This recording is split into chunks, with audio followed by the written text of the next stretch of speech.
네, 반갑습니다. 중개사법 강의하는 김상진이라고 합니다. 반갑습니다. 자, 이제 메가랜드고요. 우리가 이제 공인중개사 시험을 준비하기 위해서 지금 입문 과정을 이제 처음으로 들으시고 저하고 또 이제 처음으로 그렇게 뵙겠습니다. 저는 뭐 이제 중개사법을 가지고 지금 18년, 19년째 수업을 하고 있고요. 그러니까 그냥 믿고 맡겨주시면 제가 요 공인중개사법 가지고 고득점 받고 합격할 때 최선을 다해서 그렇게 수업을 진행하도록 합니다. 요 중개사법이 이제 우리 공인중개사 과목에서 2차 과목의 전략 과목으로 보통 많이 얘기를 합니다. 그래서 2차 과목이 공법도 있고요, 공시세법도 있고 중개사법도 있는데 요 세 과목이죠. 세 과목에서 우리 공인중개사법 요 과목에서 보통은 7, 80점 정도 받거든요. 우리 수업은 8, 90점을 목표로 수업을 하는데 보통은 그렇게 7, 80점 정도 이제 점수를 받는데요. 한 80점대 이상을 받으시면 2차가 안정적으로 합격을 많이 하시고 80점 미만으로 받게 되면, 그러니까 70점대로 그렇게 점수를 받게 되면 공법이나 이제 공시세법에 따라서 이제 합격할 수도 있고 안 할 수도 있고 그렇게 약간은 불안한 상태가 되거든요. 그래서 이 공인중개사법에서 이 과목에서 80점 이상 그렇게 안정적으로 그렇게 점수를 받으시면 다른 공법이나 공시세법에 조금은 점수를 덜 받아도 합격이 되거든요. 그래서 일단은 이 과목은 기본적으로 80점 이상은 맞는다, 이 개념을 갖고 이제 접근을 하시면 좋습니다. 공법하고 공시세법은요, 이제 공부해 보시면 아시지만 60점 맞기가 사실 쉽지가 않거든요. 근데 거기에 비해서 요 과목은 60점은 기본적으로 이제 말 수 있는 내용 자체가, 이 과목 자체의 내용이 그렇게 어려운 부분이 많지는 않거든요. 군데군데 어려운 부분이 있어도 전체적으로 봤을 때는 다른 과목보다 평이한 내용들이 비교적 많이 들어가 있습니다. 그래서 이 과목은 60점 맞기는 쉽고요. 다만 이제 80점을 이상을 맞아 주어야 공법에서 40점대를 받는다 하더라도 평균에서 60점으로 합격이 되거든요. 그래서 그렇게 80점 이상 받는다 이렇게 생각하시고 이 과목을 접근하시면 됩니다. 그 말은 이제 중개사법은 이제 외울 부분은 바짝 외워주시고 또 이해하실 부분은 또 이해하시고 다른 과목보다 조금 더 세부적으로 디테일하게 공부를 해주시면 좋겠다는 거요. 공부 방법이 조금 다를 수 있다는 거죠. 공법은 이제 큰 틀에서 전반적인 이해가 요구되는 과목이라면 요 과목은 이제 세부적으로 암기까지도 해 주어야지 점수를 받을 수 있는 그런 부분들이, 좀 디테일한 부분들이 좀 있는 과목이다. 이렇게 일단 개념을 잡아주시면 되겠습니다. 자, 오늘 이제 첫 시간인데 우리가 이제 요 입문서라는 교재가 있습니다. 2022년 숫자가 좋습니다. 2022년 2월 22일 뭘 할까요? 우리는 수업하고 있겠죠. 공부하고 있겠지만요.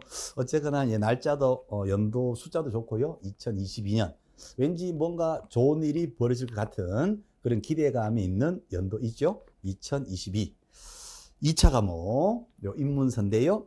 요 입문서가 이제 2차 과목을 묶어서 이제 한 권으로 이렇게 나와 있는데 요 입문서의 맨 앞부분에 요 과목이 이렇게 들어가 있거든요. 제1과목. 그래서 요 과목하고 이제 부동산 공법 요 두 개 과목을 실전에서는 이제 2교시 때 보거든요. 1교시 오전은 1차 과목을 보고 2교시 오후 시험에서 2교시 때 우리 과목하고 공법하고 묶어서 2교시 때 보고 3교시 때 이제 공시세법으로 이제 40문제를 시험을 보시거든요. 그 2교시에 이제 요 문제를 실전에서 문제를 푸시게 됩니다. 그래서 이것이 이제 1과목으로 이렇게 나와 있고요. 요 입문서인데 입문서가 말 그대로 이제 입문서다 보니까 큰 틀에서 일단은 이 과목을 이해하기 좋도록 그렇게 기술이 되어 있습니다. 세부적인 내용들은 나중에 이제 11월, 12월 달에 기본서가 나와요. 기본서가 좀 꽤나 두껍게 나오거든요. 한 600페이지, 한 700페이지 그 사이에서 그 기본서가 나오는데 한 600페이지 정도 해서, 그렇죠? 전후로 해가지고 그 기본서에 이제 세부적인 내용들이 다 들어와 있고요. 요것은 이제 기본 체계를 잡는 입문서고요. 요 입문 과정은 현장 강의가 아니라 이제 스튜디오 강의로 이렇게 진행이 되고 있습니다. 그래서 이 입문 과정은 크게 너무 막 이렇게 처음부터 막 디테일하게 외우고 진도 나고 그럴 필요 없고, 그건 어차피 기본 과정 할 때 11월, 12월 정규 과정에서 좀 세부적인 내용들이 나오니까요. 지금은 큰 틀에서 세부적인 내용을 위한 기초 작업으로서 전반적인 내용들을 이해를 하신다, 큰 틀을 잡는다, 뼈대를 튼튼하게 잡는다, 그래야지 살을 붙이더라. 안정적으로 살을 붙이려면 뼈가 튼튼해야 된다. 그 뼈 세우는 작업이다, 이렇게 생각하시고 편안한 마음으로 입문 과정을 들으시면 됩니다. 예. 자, 그러면요, 요 입문서 교재인데 맨 앞에 보시면 체계도가 이렇게 나와요. 체계도 해가지고 우리 전략 과목인 공인중개사법도 나오고, 그 다음 페이지 공법도 나오고요.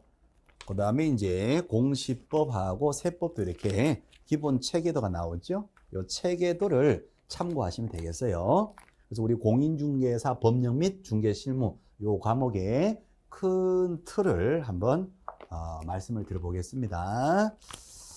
자, 이 과목은 뭐 어떤 과목일까요? 일단은 제목 자체가 그렇죠? 공인중개사가 어떤 일을 할 거냐. 공인중개사가 우리 중개업을 하시는 분인데 중개를 민간이 자유롭게 중개하는 게 아니라 부동산에 관한 중개다 보니까 부동산의 재산적 가치가 굉장히 큰 거죠. 우리가 수십억 대 자산가다 했을 때, 또는 수백억 대 자산가다 했을 때, 또는 2조 거인이라는 서장은 우리 메가랜드의 전속 모델이기도 하거든요. 서장은. 자, 큰 자산이 뭐 2조다 하죠. 어쨌거나 거기에 대부분이 다 부동산이죠. 사실은 현금을 2조로 가지고 있다. 연락 주세요. 친하고 싶어요. 어쨌거나 현금이 2억이 아니라 이제 빌딩, 건물, 그 가치가 몇 개 건물 따졌더니 뭐 조가 넘더라, 또는 수천억이 되더라, 뭐 수백억이 되더라. 우리 같은 서민들은 뭐 수십억이 되더라, 수억이 되더라, 뭐 이렇게.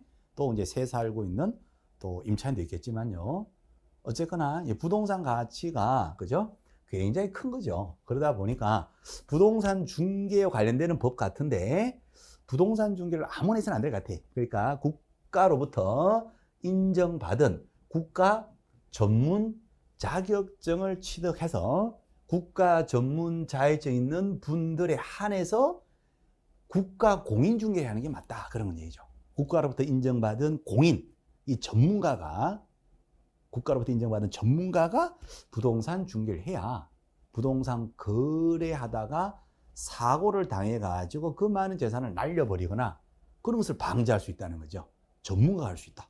그러면 우리 부동산 전문가, 공인중개사 자격증을 취득을 해서, 그죠? 이제 중개업을 하기 위해서 일단 사무소도 있어야 되고, 사무소 법적으로 등록도 하셔야 될 거예요. 그죠? 사무소 등록도 하고 중개업을 할 때에 어떻게 중개하느냐? 잘해야 돼요. 중개업을 잘해야 되겠죠. 그럼 잘한다는 말은 무슨 말일까요? 법에 따라서, 적법 절차에 따라서, 법에 따라서 하라는 대로, 또 하지 말라는 것, 금지 같은 하지 말라는 하지 말고 제대로, 그죠? 좌로나 우로나 치우치지 말고 매도나 매수, 임대, 임차 양쪽을 다 고려를 해서 공정하게 전문 직업인으로서 품위도 유지하고 신의와 성실로서 공정하게 중개업무를 법에 따라서 해야 된다. 그리고 복비를 받을 때에는 무제한으로 막 이렇게 받는 게 아니라 국가에서 딱 규정해 놓은 그 한도 범위 내에서만 보수를 받고 전문 직업인으로서 전문가답게 중개업을 하는 것이 맞지 않느냐. 그래야지 전체 국민 경제 전체에 이바지 되지 않느냐 해서요. 공인중개를 하시는데 어떻게 하느냐, 이렇게 하세요, 그거와 관련되는 거죠. 법이 있나 보고요. 또 명령이 있나 봐요. 국회에서 만든 법률도 있고 대통령이 명령으로 이렇게 하라 하는 것도 있을 거고, 우리를 담당하는 부서가 보건복지부일까요? 뭐 어딜까요? 체육부일까요? 뭐 교육부일까요? 우리를 담당하는 부서가 국토교통부 같아요. 우리는 교통은 아니지만 국토 쪽이니까 그렇죠. 그래서 국토교통부 장관이 부명령으로 이렇게 하라 하는 것도 있을 것 같아요. 그래서 부동산이라는 재산적 가치가 큰 것을 중개할 때는 민간인들이 무자격자가 마음대로 해서 사고 나고 하지 마시고 국가 공인들이 국가로부터 인정받은 전문 자격증 취득한 전문가들이 중개를 하고 할 때에 이런 식으로 전문가답게 하시고 하지 말라는 건 하지 마시고 이렇게 하세요. 국회에서 국민들이 만든 법률도 있고 대통령 명령도 있고 국토부 장관의 부령도 있을 거다. 그래서 그것을 공인중개사 법령이라 이렇게 얘기할 것 같아요. 그렇죠. 그 다음에 이제 중개 실무는 이제 중개를 실제로 할 때 어떻게 하느냐. 이 법에 따라서 중개 업무할 때 실제 업무는 어떻게 하냐. 이것도 어떻게 해야 될까요? 그렇죠. 잘해야 되겠죠. 잘 하는데 의뢰를 받아가지고 이제 중개 계약을 체결할 때 어떻게 하고 물건에 대해서 우리가 중개하기로 약속을 하면요. 그 물건에 대해서 정확하게 물건 조사 확인을 해야 되거든요. 어떤 물건이냐? 어떤 물건일까요? 대장도 띄워봐야 되겠죠. 토지 대장, 건축물 대장, 대장도 띄워보고 또 뭐도 띄워볼까요? 등기부, 그렇죠? 건물 등기부, 토지 등기부도 띄워볼 거고, 그 다음에 또 현장도 가셔야 될 것 같은데요. 부동산 활동은 임장 활동이니까 직접 가서 또 봐야 돼요. 그 컨디션 상태를 어떤지 직접 현장도 가시고 또 건물 주인, 집 주인, 상가 주인 이런 데다 또 물어도 볼 거예요. 이 건물은 지금 햇볕은 잘 들어옵니까? 층이 낮아가지고 앞동과의 거리가 짧은데, 그렇죠. 동간 거리가 짧으니까 햇빛이 잘 나오나요? 1층, 2층에 어때요? 이렇게 집주인한테 물어도 볼 거고 도배를 새로 했다고 했는데 이거 언제 했나요? 도배 상태가 별로 좋지가 않아 보이는데요. 이런 식으로 물어도 보죠. 자, 그래서 일단은 실무할 때는요, 공부상 검토, 대장, 등기부 같은 거 띄워볼 거고, 현장 답사도 할 거고, 또 집주인, 건물 주인한테 물어도 볼 거고, 이런 식의 방법들을 총 동원을 해서 물건 상태를 확인해야 돼요. 물건 확인, 조사하고 확인하고, 자, 그 다음에 뭐 광고도 할 거고, 영업 활동도 막 할 거예요. 그죠? 이 물건은 어떤 분에게 잘 어울리는 물건이냐. 가망 고객도 우리가 한번 추산도 해보고, 가망 고객에 대한 영업 전략도 세워보고, 어떤 물건의 어떤 점을 장점으로 셀링할 때 포인트로 잡아서 집중적으로 강조해야 클로징이 빨리 되느냐, 거래가 빨리 체결되느냐, 머릿속에 구상도 하셔야 되고, 그렇죠?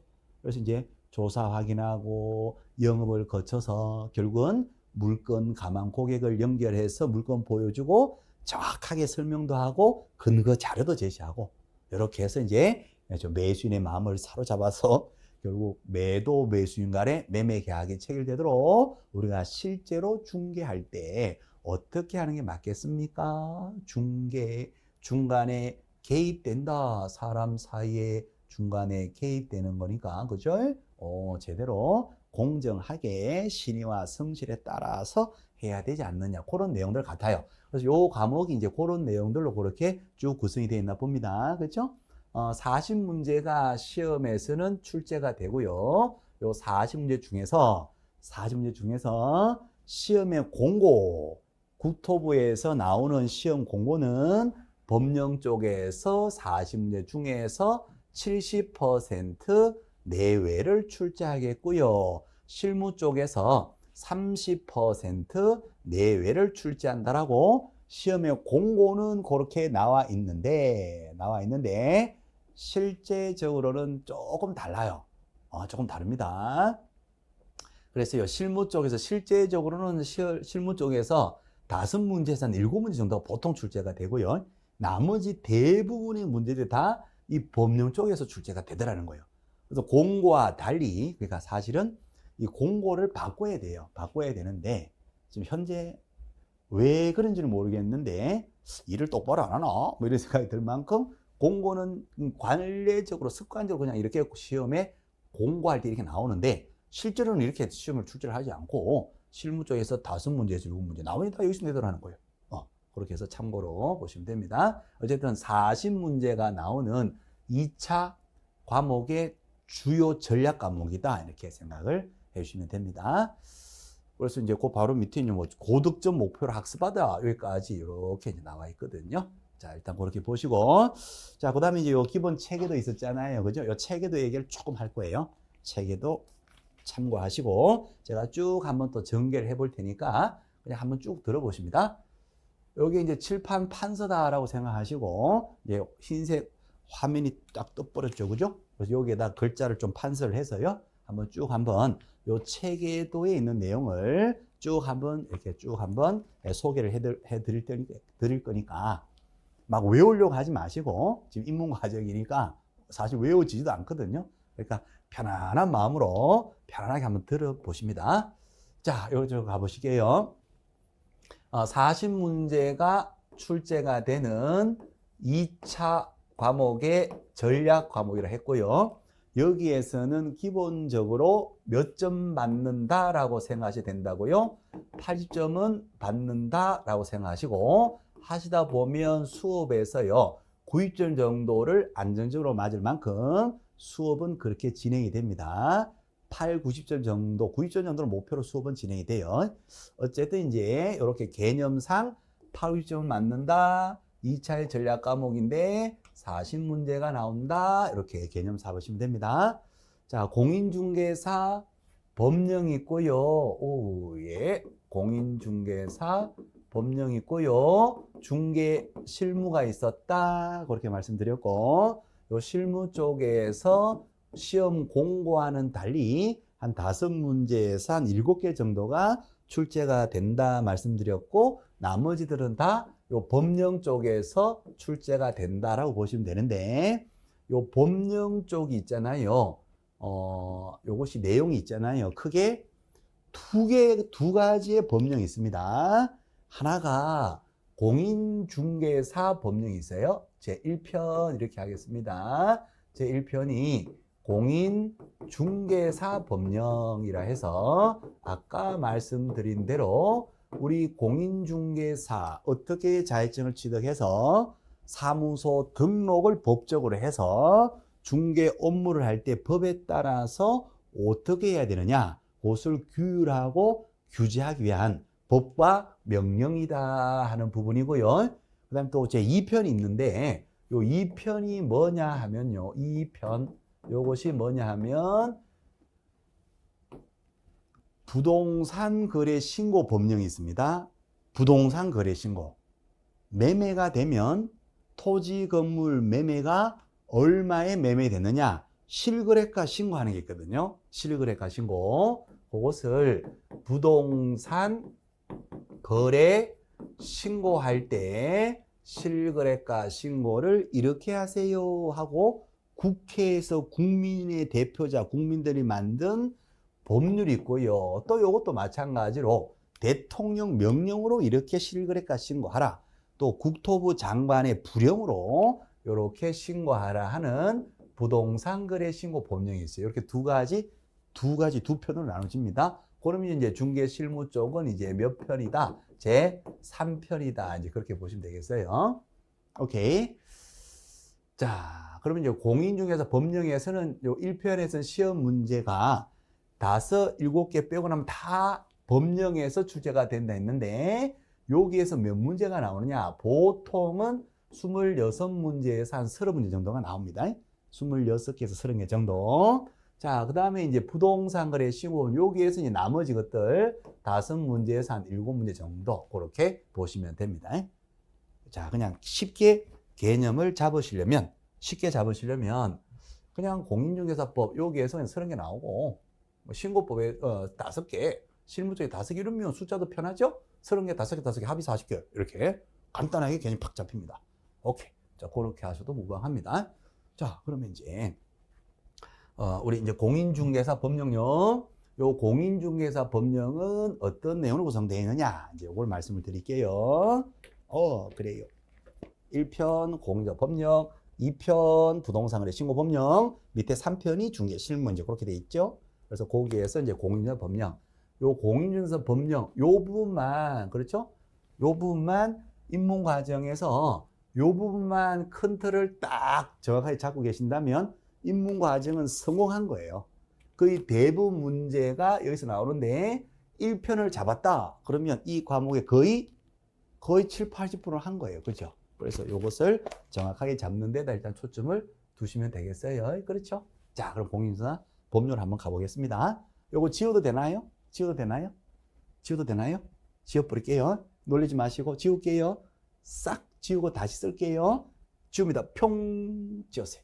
자, 지우고 이제 다시 가봅니다. 공인중개사 법령이었어요. 제1편 공인중개사 법령. 자, 중개사 법령입니다. 시험 문제 몇 개 나온다? 대충 30개. 오, 쉬워라. 30개 대충, 30문제 대략 30개. 자, 그러면 요 제1편 공인중개사 법령은 어떤 내용이냐? 일단은요, 법 체계 자체가 맨 앞에 총칙이라는 말이 나옵니다. 총체적 규칙, 총칙이라는 말이 나오고, 그 다음에 우리 법에서 있잖아요. 자, 이것도 이제 썼다가 지울 건데, 자, 이거 잠깐 기본 개념이니까 조금 한번 들어보십니다. 우리 법은요, 우리 법률은, 우리나라는 성문법주의라 하거든요. 성문법, 별거 아닙니다. 아무것도 아닙니다. 성문법은 별거 아니에요. 그러니까 문서화된 법을 갖고 있어요. 제1조, 제2조 이렇게 성문법.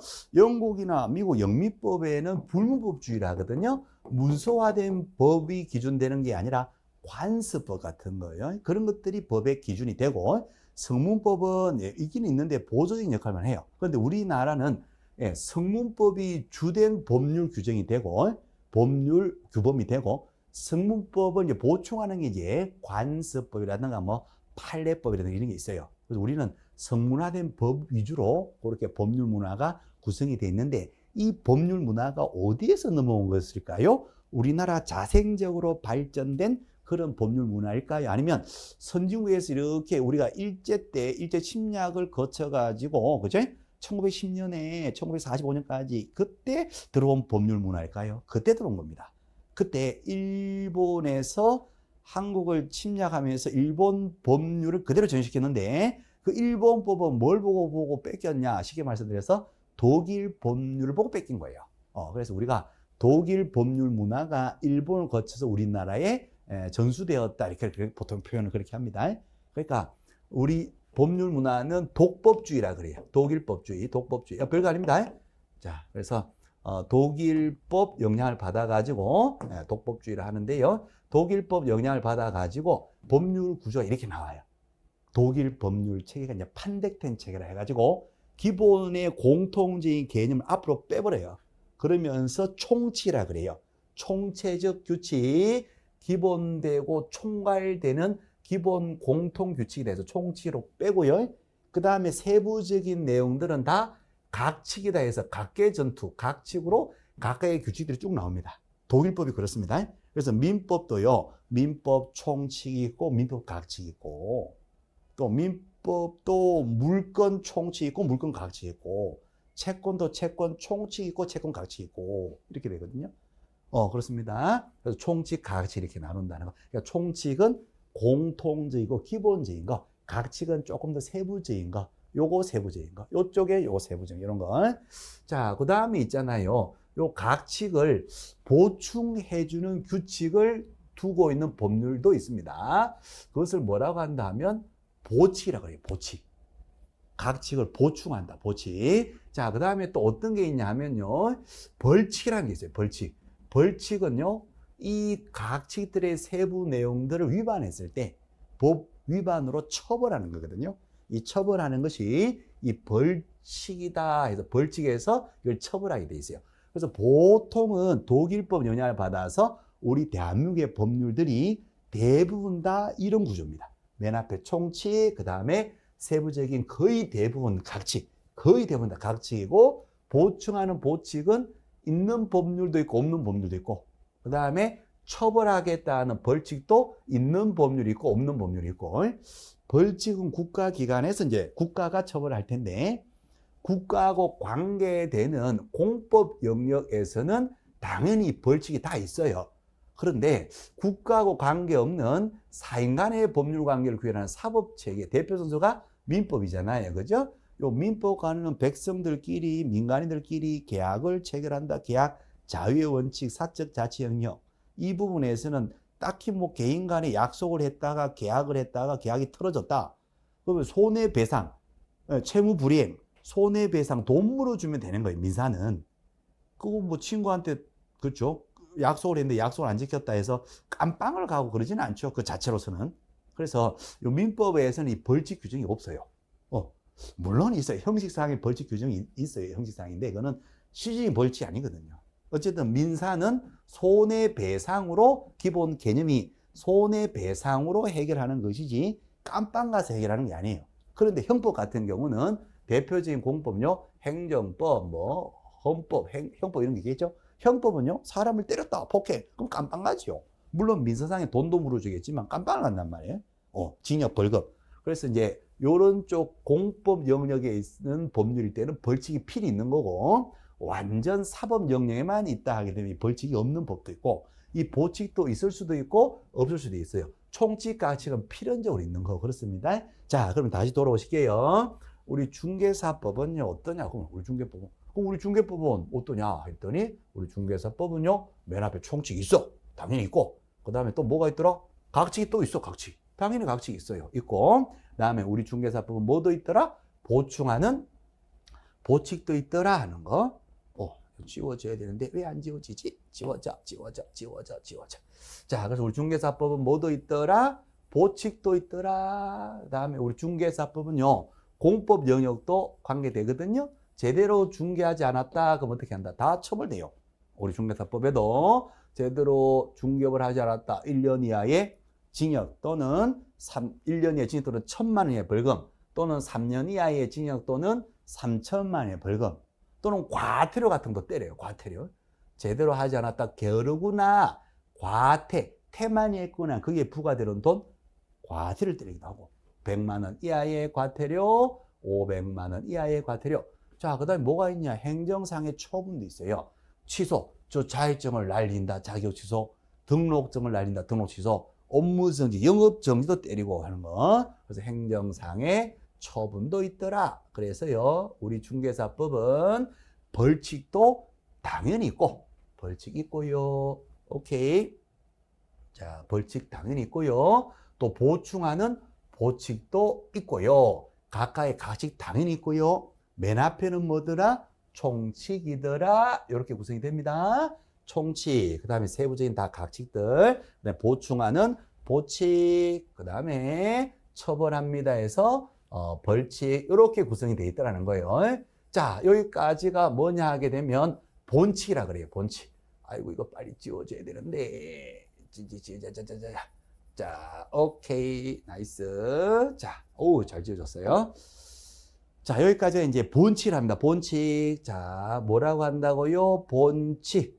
본래의 법이다 해서 이제 본칙을 합니다. 독일법 영향 때문에 그런 겁니다. 자, 본칙은 총칙, 각칙, 보칙, 벌칙 이렇게 구성되고 요 본칙 뒤에 우리 법에 붙는 게 또 하나가 있는데 그게 뭐냐 하면 이제 부칙이에요. 부칙. 부칙은 뭐냐? 이 본칙과 같은 권리 의무 관계, 실체적 관계를 규정하는 게 아니고 형식적으로 이 본칙의 이 법률들은 언제부터 시행됩니다 해서요. 붙어 있는 부칙에다가 이 법의 시행 규정을 두게 돼요. 그래서 요란 내용의 이 법은 공포된 날로부터 바로 시행된다든가 이 법 중에서 몇 조는 공포된 날로부터 뭐 6개월 후에 시행이 된다든가 이런 시행 규정을 어디다가 둔다면 부칙에다가 둡니다. 오케이, 이해되셨죠? 이렇게 해서 문서화된 1조, 2조, 3조 이렇게 문서화된 법률 문화 이것을 성문법주의다 이렇게 하고 우리나라는 성문법주의를 취합니다. 영국, 미국처럼 불문법주의가 아니라 성문법주의, 성문법주의, 성문법 체계 이렇게 하고 구체적으로는 판택된 체계 이렇게 하는 거예요.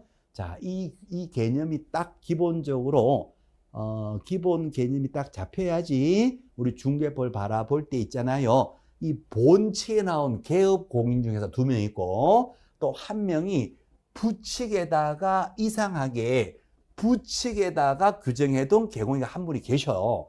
그분을 뭐라고 한다 하면 이 부칙상 개공이라 해요. 이제 그 말이 이제 이해가 되는 거예요. 예, 처음 하실 때 부칙 개공이라고 이제 이 책에 교재 나오는데 이 부칙 개공이 뭐냐 가지고 공부를 이제 늦게 시작하신 분들 계셔. 5월 달이나 7월 달에 급하게 오셔가지고 10월 달 시험에 꼭 하게 되는 건 간절한 분도 계셔요. 물론 열심히 해서 다 합격을 하는데 그분들이 처음에 개념이 입문 과정부터 안 했다 보니까 늦게 시작하신 분이 많이 힘들어하는 부분이에요. 용어 자체를 힘들어해요. 법률 용어 자체가 힘들다니까요. 그래서 우리처럼 차근차근 입문 과정부터 차근차근 용어부터 밟아 오시면 나중 가시면 수월하게 정리되고 수월하게 점수받고 합격을 해요. 그렇죠? 그래서 1년 정도 또는 뭐 10개월 정도 이렇게 꾸준히 스텝 바이 스텝 오 베이베 자 차근차근 오시면 수월하게 진행되죠. 계단도 오를 때 한 계단 올라가면 수월한데 이것을 늦게 시작하시면 막 몇 계단씩 막 올라가고 심지어 이렇게 막 등산하듯이 올라가는 가는데 힘들잖아. 힘들어. 그러니까 그렇게 하지 마시고 우리처럼 차근차근 가시는 거예요. 자, 다시 오실게요. 요 부칙은 경과 규정을 두는 것인데 특이하게도 우리 중개사법은 부칙에서 개공 1분을 규정을 하고 있어요. 이분이 누구냐? 부칙상의 개공. 본칙에도 개업 공인자 계신데 본칙 경영이 2분이 계시고 부칙 경영이 1분이에요. 자, 개업 공인 중개사의 말은 뭐냐면 개업 공인 중개사 사무소를 개업을 해서 사무소 개업한 것을 시군구청에다가 등록하신 분이에요. 그래서 사무소 개설 등록하신 분을 개업 공인 중개사라고 하는데 개업 공인 중개사 3종류가 있어요. 근데 한 분은 어디로 빠진다? 부칙으로 빠져요. 그래서 이분을 부칙 개공이라고 하는데 이분은 결론을 미리 말씀드리면 뭐냐면 복덕방 할아버지예요. 복덕방 할아버지. 자, 우리 공인중개사 시험제도, 공인중개사 자격증이 있는 분들만, 전문 자격증 있는 분들만 공인중개할 수가 있어요. 하는 이 시험제도요. 이 시험제도가 언제 도입됐습니까? 하면 1983년도에 도입이 돼 있어요. 그러면 1983년도 이전에는 공인중개사라는 자격증 자체도 없을 뿐더러 그 개념 자체가 없었어요. 1983년 1983이면 여러분들은 그때는 뭐하고 계셨나요? 1983년도 학교 다니고 계셨을까? 아니면 태어나기 전이실까? 어쨌거나 그래서 83년도 이전에는요 공인중개 자격증 자체가 없었어요. 우리나라에. 그때 아무나 누구라도 사무소 차리고 등록 바로 하고 누구라도 사무소 차리고 허가 바로 받고 누구라도 사무소 차리고 중개업하고 신고하고 누구라도 다 있어요. 그때 하시는 분들이 지금도 일부 전국에서 몇백 명 정도 됩니다. 몇천 명도 아닐 거예요. 지금 몇백 명 남아 계신데 그분들은 여기에다가 규정하지 않고 이 법은 언제부터 시행한다라는 뒤에 러블떼기로 붙어있는 부칙에다가 규정하고 있어요. 그러니까 정상적, 말이 좀 그런가요? 대우받는 자격증 있는 분이 아니라 옛날부터 자격증 없이 막 하시던 분들인데 그 기득권을 뺏을 수가 없으니까 놔둔 거예요.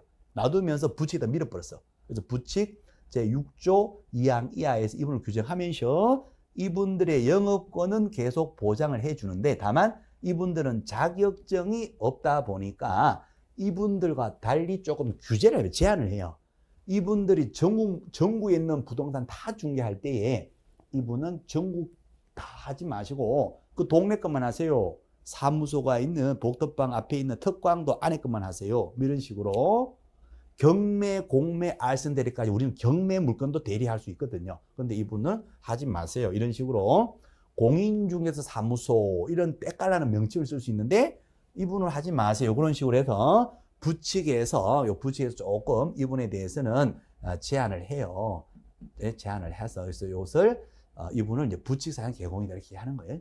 아 그렇구나. 그래서 부칙이란 말이 그런 말이구나. 별거 아니네. 복덕방 할아버지를 얘기하는구나. 자격증이 없으신 분이구나. 오케이. 자, 그러면 이제 본칙으로 이제 이렇게 가면 본칙은 이렇게 구성되어 있다는 거. 오케이. 자, 그러면 이쪽으로 갑니다. 이제. 자, 맨 앞에 총칙이에요. 자, 총칙에 가면 일단 큰 틀만 잡고 좀 쉬었다고 볼 텐데 일단 큰 틀만 딱 잡고 쉴게요. 자, 총칙인데요. 총칙에는 맨 앞에 제1조가 나와요. 제1조 법 제정의 목적이 나옵니다. 이 법은 왜 만들었을까요? 공인중개사법은 왜 만들었어요?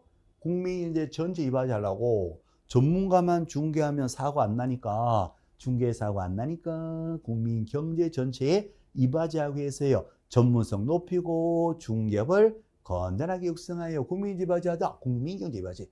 자, 목적이 나오고요. 제2조가 뭐냐 하면 용어가 나옵니다. 용어의 정의. 그래서 이 법에서 말하는 중개는 어떤 말이고 이 법에서 말하는 공인 중개사는 어떤 의미고 이 법에서 말하는 개업 공인 중개사는 어떤 의미고 이 법에서 말하는 중개업은 뭐냐 소속 공인 중개사는 뭐냐 중개 보조원은 또 뭐냐 용어가 쭉 나옵니다. 용어의 뜻이 나오고요. 그다음 제3조가 이제 중개 대상물이 나오거든요. 요 중개 대상물이 이 논리의 출발점입니다. 요 공인사법 전체 출발점이 중개 대상물이에요. 자, 요 중개 대상물의 기본 개념은 누구만이 오로지 개업 공인중개사 부동산 전문가만이 중개업을 할 수 있는 그 대상이 되는 물건이다 그런 말이에요. 자, 일반인들은 이거를 한다 못한다 못해요. 일반 민간인들은 못하고 오로지 우리 부동산 전문가만 할 수 있어요. 전문가 부동산 전문가만 할 수 있는 것을 중개 대상물이다 이제 그렇게 얘기합니다.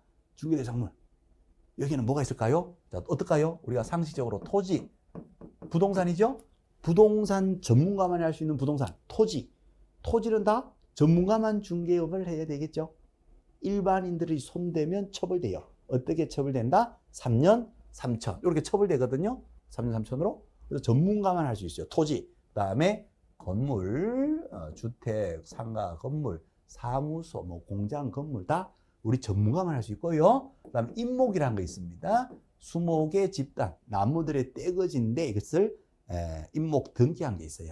임목. 그다음에 재산의 단체인데 공장재단, 광업재단이라는 게 있습니다. 공장재단, 그다음에 광업재단. 요것이 중개 대상물에 들어가요. 자, 이 중개 대상물의 기본 개념이 누구만이 할 수 있다? 부동산 전문가만 할 수 있다. 개업, 공인중개사만 할 수 있는 것이지 일반인들은 민간인들은 손댈 수 없다. 요 기본 개념이에요. 자, 그러면 요 전문가가 할 수 있는 중개 대상물 중개업을 하려면 전문가가 되셔야 되잖아. 그렇죠? 전문가는 우리 법에서는 뭐라고 얘기합니까? 용어를 보니까 뭐라고 되어 있다? 전문가, 개업, 공인중개사라고 되어 있어요. 뭐라고 되어 있다고요? 그렇죠. 개업, 공인중개사, 개업, 공인중개사. 자, 글자를 좀 예쁘게 쓰고 싶어요. 그래서 글자를 조금 예쁘게 써볼게요.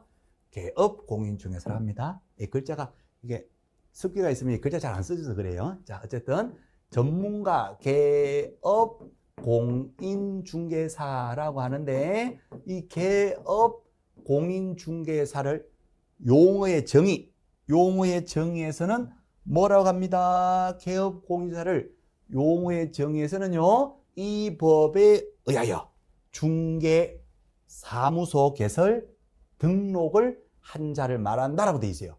사무소 개설. 자, 사무소를 개설. 자, 사무소입니다. 중개사무소 어떻게 개설. 오픈. 개설해서 이것을요 뭐 한다? 등록을 한 자. 등록은 어디다가 합니다 하면 시군 구청 가서 등록을 해요. 사무소 오픈해서 구청에다 등록하는 겁니다. 등록한 자를 뭐라고 한다? 개업 공인중개사를 한다 이렇게 돼 있거든요. 자, 그러면 구청에 가서 이 사무소 오픈한 것을 구청에 가서 등록하시면 되는데 등록을 아무나 해줄까요? 일정한 전문 자격 요건을 갖춰야지 등록을 해줄까요? 자격 요건이 갖추지. 자격 요건이 필요합니다. 그 자격 요건에서 가장 중요한 자격 요건이 뭘까요? 그렇죠. 공인 중개사 자격증을 취득해야 돼요. 자격증은 어떻게 취득해야 됩니까? 그렇죠. 공부해서 이제 시험 보셔야 되잖아요. 자, 그래서 전문적으로 공인 중개사 자격증을 취득하셔야 되고, 자, 그 다음에요, 전문 교육이 있어요. 전문 교육을 또 받으셔야 되는데, 그 전문 교육을 무슨 교육이라고 합니까? 하면 실무 교육이라고 합니다. 실무 교육. 이 시간이 있잖아요. 28시간 이상 32시간 이하의 이 전문 교육을 받으셔야 돼요. 자, 여기까지 다시 말씀드려 볼게요. 별건 아닌데, 개념상 전문 자격증을 취득해야 되고, 전문 교육도 받으셔야 되고, 사무소 개설 등록이니까 사무소도 확보가 돼야 돼요.